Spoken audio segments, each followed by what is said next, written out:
هم بالذي أعطانا بنعمة الإيمان وبنعمة الإسلام نصلي ونسلم على خير الأنام سيدنا مولانا محمد وعلى آله وصحبه أجمعين وبصحبه صدري ويسر أمري ولقد بلسان والقول قولي أما بعد. Para dewan juri yang saya hormati dan hadirin semua yang kami muliakan.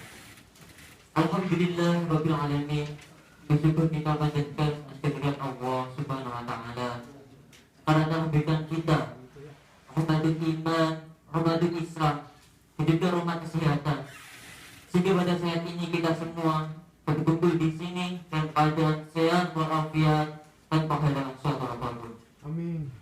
Dan tidak lupa salawat dan salam sebagai tak terputus dengan kepangkuan Nabi Agung Muhammad Sallallahu Alaihi Wasallam, Nabi yang bergelar uswatun hasanah, Nabi yang terakhir, Nabi yang kita akan syafaatnya di umur kiamat nanti. Amin. Ma'asyiral muslimin rahimakumullah. Sejenak kita flashback saat pertama kali kita lahir di dunia ini. Kita dilahirkan tanpa membawa apapun, tanpa membawa pakaian ataupun membawa apapun. Kita lahir dengan tangis, dengan tangan yang memegang. Itu mengisahkan kepada kita bahwa kita lahir di dunia ini tidak memiliki apa-apa. Dan tangan yang memegang ini mengisyaratkan bahwa kita dalam hidup kita selalu ingin memiliki apa-apa. Itulah sifat dasar manusia, seperti yang diberikan oleh Al-Bukhari dalam hadis Rasulullah SAW. Wa anna bani Adam uqiya wa qiyamatan min dahabin ahabba ilaihi saniyan wa utiya saniyan ahabba ilaihi salasan wa la yasuddu syufa bani Adam illa turab yadukum wa ala man tabar. Yang artinya apabila anak Adam diberikan satu lembah penuh dengan emas, maka dia masih menginginkan lembah yang kedua. Apabila dia mendapatkan lembah yang kedua, dia masih menginginkan lembah yang ketiga. Tidak akan pernah puas anak Adam kecuali rongganya telah tersumbat dengan tanah. Allah memberikan tobat bagi mereka yang menghendaki. Itulah gambaran sifat kita manusia. Apabila kita tidak mengontrolnya akan melahirkan sifat tamak, yaitu mencintai sesuatu yang berlebih-lebihan. Dia tidak pernah puas dengan apa yang kita miliki. Jika kita punya sepeda, kita menginginkan sepeda motor. Ketika kita sudah punya sepeda motor, kita menginginkan mobil. Jika kita hanya punya bubur, kita menginginkan rumah yang mewah. Jika kita sudah punya harta melimpah, sudah punya semuanya, kita masih menginginkan tambah istri.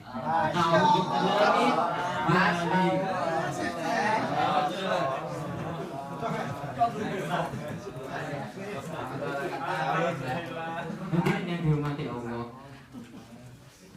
sejenak kita mengingat begitu bahayanya sifat tamak ini, supaya kita tidak pernah puas dengan apa yang kita miliki. Sifat tamak ini akan membawa kita pada kehinaan. Seperti yang ditulis dalam kitab Al-Hikam halaman 46, ma basyaqat astagfirullah illa bidrin tamak. Tidak akan pernah berkembang biak ranting-ranting kehinaan kecuali pada benih-benih ketamakan. Sebagai contoh, ketika ada dua orang anak, si A dan si B. Si A memiliki roti dan si B memiliki roti dan keju. Karena si A menginginkan keju pada roti si B, minta si A pada si B. Ya akhi, bolehkah aku minta kejunya? Ya, itulah para ketamakannya. Dan si B pun mengiyakannya dengan syarat, aku akan berikan keju ini kepadamu asal kamu mau menjadi anjingku. Maka si A pun mengiyakan karena ketamakannya. Maka ditalilah leher si A dengan tali, dan ia pun jadi anjingnya. Itulah sedikit gambaran bagaimana sih ketamakan manusia. Dia menjadi budak dengan apa yang diinginkannya. Dia rela menjadi apapun asalkan apa yang diinginkannya tercapai. Namun berbeda ini, itulah sedikit gambaran bagaimana tamaknya manusia. Bukan hanya kehinaan yang diberikan oleh ketamakan, tapi juga kehancuran. Karena tamak, kita menggunakan segala cara untuk memberikan apapun yang kita inginkan. Tak peduli kita menipu, korupsi, ataupun menyakiti orang lain. Tak peduli kita mengorbankan seseorang, mengorbankan apapun. Misalnya kita menginginkan jabatan, kita selalu berjuang. Terkadang kita mendirikan sholat, meninggalkan apapun, karena kita hanya menginginkan apa yang kita inginkan. Misalkan kita kalau masih harta itu masih wajar semua. Tapi kalau kita sudah tamak dengan seseorang, kita menginginkan yang bahaya, menginginkan istri orang lain ini. Coba sekarang auzubillah min dari bolehlah kita suka pada orang, kita ngurus pada orang, tetapi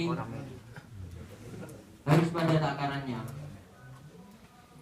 Karena tamak ini juga akan memberikan sifat kita yang menduakan Allah. Karena yang kita pikirkan hanya apa yang kita inginkan. Terkadang kita zikir, mungkin yang kita sebut asma Allah, subhanallah, subhanallah. Tapi hati kita yang kita bayangkan hanya orang yang kita sayangi dan cintai, atau malah lebih, malah orang yang kita sayangi yang disebut dalam tasbih juminten, juminten, juminten. Itu yang bahaya. Nauzubillah min dari surah Al-Munafiqun ayat 9, Allah mengingatkan kepada kita, A'udzubillahi minasyaitonir rajim. Bismillahirrahmanirrahim. Ya ayyuhalladzina amanu la tulhikum amwalukum wala auladukum an dzikrillah wa man yaf'al dzalika fa ulaika humul khasirun. Yang artinya,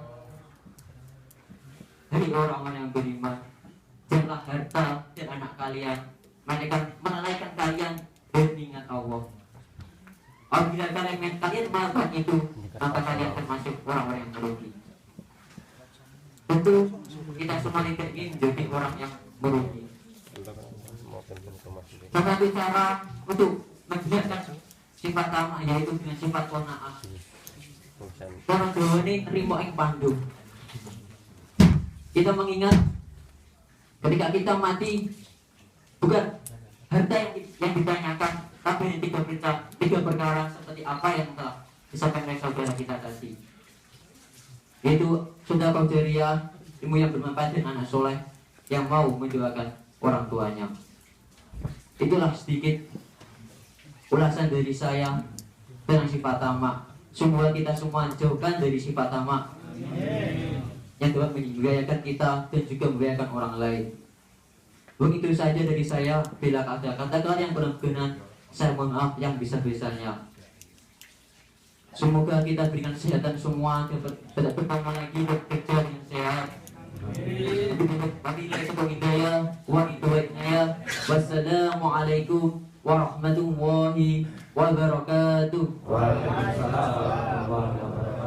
Allahumma sholli ala Muhammad. Ada koreksi dari juri.